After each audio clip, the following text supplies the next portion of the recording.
Hey everybody, Nick Espinosa, your chief security fanatic here, and I wanted to take some time out of my day today. Obviously, if you're watching this, you can see that I'm traveling to talk about something rather important. Obviously, the election is going on. It's a very busy day for me, just given that I'm on the clock for that. So, by virtue of that, I actually want to talk about a world's first. And what I'm talking about here is artificial intelligence discovering a zero-day vulnerability in software.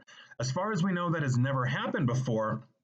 And we need to talk about this. And Davey Winder of Forbes had a really good write up on this. In full disclosure, as always, I do also contribute to Forbes as well. So here's what's going on. An artificial intelligence or AI agent has discovered a previously unknown zero-day exploitable memory safety vulnerability in a widely used piece of software all around the world. Now, it is the first example, at least that has been made public, of such a find. Now, this is according to Google's Project Zero and DeepMind. They are the forces behind a project known as Big Sleep. This is a large language model, essentially, that assists vulnerability agents in detecting vulnerabilities. Now, the Big Sleep team says it found a, quote, exploitable stack buffer underflow in SQLite, a widely used open source database engine, end quote. And yes, SQLite is definitely used all over the place. Now, a zero-day vulnerability was reported to SQLite's development team in October,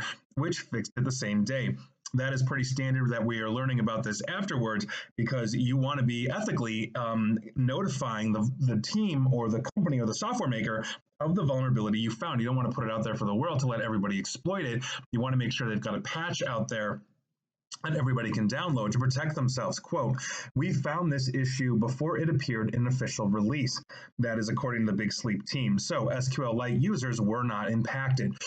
Excuse me. Now, although you may not have heard of the term fuzzing before, this is essentially what we're talking about going beyond, because it's part of essentially security research, and it's been a standard for decades at this point. Now, fuzzing relates to, if you don't know what this is, it relates to the use of random data to trigger errors in code. And although the use of fuzzing is widely accepted as an essential tool for vulnerability researchers, it doesn't necessarily find everything. And so Big Sleep is looking beyond that. This could be the next evolution of fuzzing and beyond. And that's essentially what we are talking about. Now, if you're a longtime listener and follower of mine, you know that I've talked about the future of the cybersecurity world, especially on the front lines, of the war, good versus bad, is going to be AI fighting AI. We're going to discover vulnerabilities.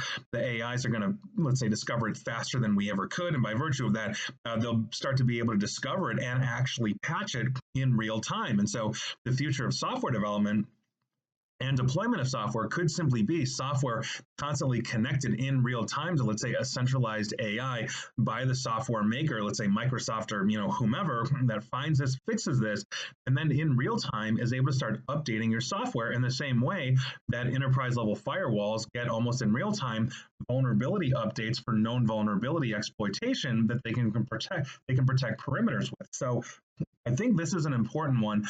We're going to see more of this. I'm a big fan of what just happened.